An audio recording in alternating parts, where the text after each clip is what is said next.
After a long holdout, pretty much all of training camp, 3 full preseason games, the Dallas Cowboys and wide receiver Ceedee Lamb have finally reached an agreement on a 4-year, $136 million contract extension. Lamb's new contract includes $100 million in guaranteed money, making it the second largest deal ever for a non-quarterback in NFL history, only behind Justin Jefferson, who got paid earlier this offseason. So let's talk about it, break it down, and what it means moving forward. Let's get into the video.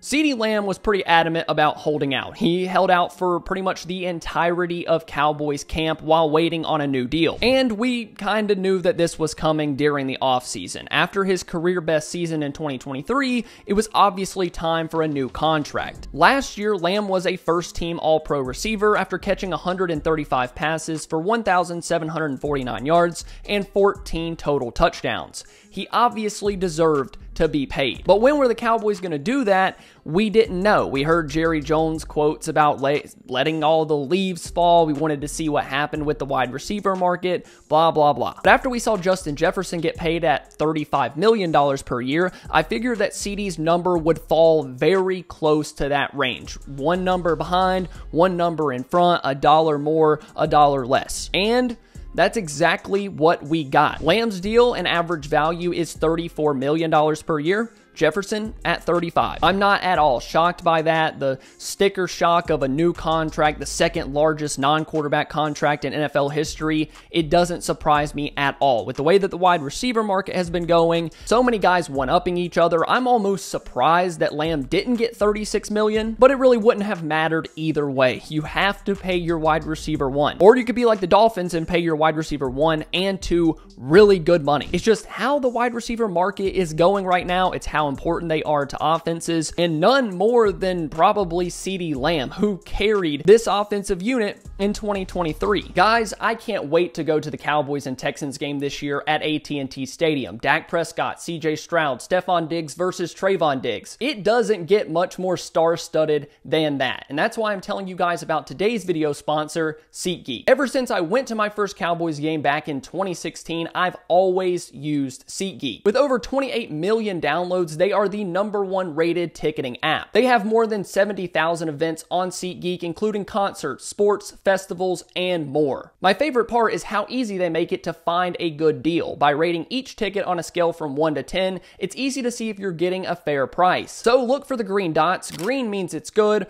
red means it's bad. And you know that I had to come through for you guys. Use my code DOUBLEMOVE for $20 off tickets at SeatGeek. That's $20 off your first purchase with promo code DOUBLEMOVE. Make sure you click the link in the description to download the app, and thank you so much to SeatGeek for sponsoring today's video. But one problem that I do have with this deal is how long the Cowboys waited to get it done. Everyone knew after the Justin Jefferson contract that the number was gonna be right behind him. So why did it take 3 preseason games, all of training camp in Oxnard, to get this done? We are hovering on 2 weeks until the Cowboys kick off their game against the Cleveland Browns. If 34 was the number, why didn't this contract get done sooner? And I'm not going to place it all on the Cowboys because obviously it takes 2 sides to get a deal done, but still, it just feels like this waiting is almost bleeding into the season. And it feels like that because it is bleeding into the season.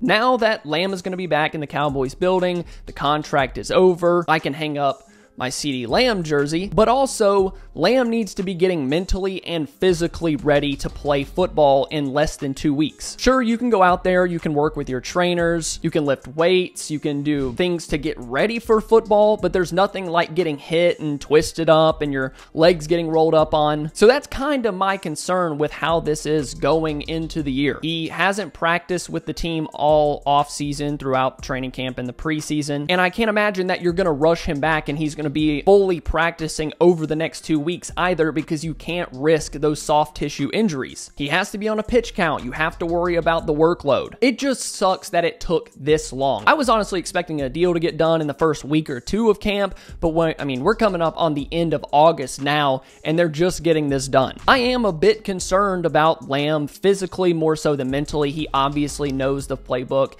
He had a good rapport with Dak Prescott last year. It might take a little bit of time for those two to get on the same page once again, but physically, I just don't know what you do with him in practice. He needs to be practicing, but also not risking those injuries that obviously could have him out for games, weeks, months at a time. Now that the contract's done, that's something that we really need to watch out for. There's just a lot of questions about how fast this team can get him ready for week 1, where he can play a full game and maybe handle 10 to 12 targets, and he's not on a pitch count. You're not worried about the injuries. We're going to see what they plan to do. But that's all I got for you guys today. I'm excited that Lamb is signed. We're going to finally get back to normal. Maybe Dak Prescott can get signed here in the next week or two. But thank you guys for watching. I love you all, and I'll see you next time.